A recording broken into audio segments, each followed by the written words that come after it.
Hi to all. आज से हम एनिमल किंगडम शुरू करने जा रहे हैं और इसके अंदर मैं आपसे पॉरीफेरा और उससे पहले एनसीईआरटी ने जितना दिया हुआ है उसके क्वेश्चंस पूछने वाली हूँ। सो फर्स्ट क्वेश्चन आपको बताना है कि सेल्यूलर लेवल ऑफ ऑर्गेनाइजेशन कौन से फाइलम्स में मिलती है। उसके बाद आपको बताना है second question, division of labour is seen in Porifera, ये स्टेटमेंट ट्रू है या फॉल्स है ये बताना है आपको। देन थर्ड क्वेश्चन होगा आपका नेमेटोड्स के दो नाम बताने हैं आपको। ठीक है, ये थर्ड क्वेश्चन हो गया आपका। और फोर्थ क्वेश्चन होगा कि नेमेटोड्स के अंदर जो लेवल ऑफ ऑर्गेनाइजेशन है वो कौन सा होता है वो बताना है। देन फिफ्थ क्वेश्चन होगा आपका, आपको क्लोज्ड सर्कुलेटरी सिस्टम और ओपन सर्कुलेटरी सिस्टम दोनों को डिफाइन करना है। देन सिक्स्थ क्वेश्चन होगा आपका, कंप्लीट डाइजेस्टिव सिस्टम कौन सा होता है एंड इनकम्प्लीट डाइजेस्टिव सिस्टम कौन सा होता है।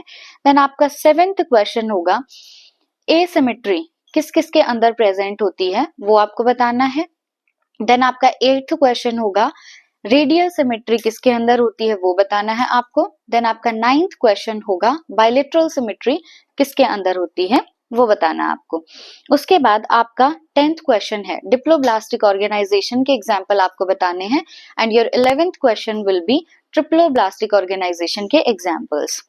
उसके बाद आपको बताना है सूडोसिलोमेट्स के एग्जाम्पल। देन आपका 13th क्वेश्चन हो जाएगा, एसिलोमेट्स के एग्जाम्पल आपको बताने हैं एंड आपका 14th क्वेश्चन होगा सिलोमेट्स के एग्जाम्पल बताने हैं आपको। ठीक है, उसके बाद एक क्वेश्चन है, metameric segmentation is seen in dash, ये बताना आपको। 15th क्वेश्चन है ये आपका। देन 16th क्वेश्चन होगा आपका, notochord is dorsally formed always, notochord is always dorsally formed, ये स्टेटमेंट ट्रू है या फॉल्स है ये बताना आपको। उसके बाद हम पॉरीफेरा के क्वेश्चंस लेंगे। सो पॉरीफेरा के क्वेश्चंस में फर्स्ट क्वेश्चन है आपका, इनका हैबिटेट बताना आपको कि ये फ्रेश वाटर में मिलते हैं या मैराइन वाटर में मिलते हैं। उसके बाद आपको पॉरीफेरा के जितने भी एनसीईआरटी ने एग्जांपल्स दिए हैं वो बताने हैं और उनके कॉमन नेम भी बताने हैं। ठीक है, अब हम हैबिटेट जो देखते हैं पॉरीफेरा का, जैसे आप बताएंगे मैराइन है या फ्रेश वाटर में ये मिलते हैं, वो आप हैबिटेट एक्सप्लेन कर देंगे। उसके बाद उस हैबिटेट से ही रिलेटेड एक एक्सेप्शन है पॉरीफेरा के अंदर, वो बताना आपको कौन सा ऑर्गेनिज्म है एक्सेप्शन में। देन नेक्स्ट क्वेश्चन है आपका, पॉरीफेरा के अंदर जो स्केलेटन होता है is made of dash and dash. Then next question होगा आपका, larval stage in porifera is morphologically distinct from the adult, ये स्टेटमेंट ट्रू है या फॉल्स है ये बताना है आपको। उसके बाद central cavity of sponges also called dash, ये बताना है। Then next question will be, collar cells also known as dash.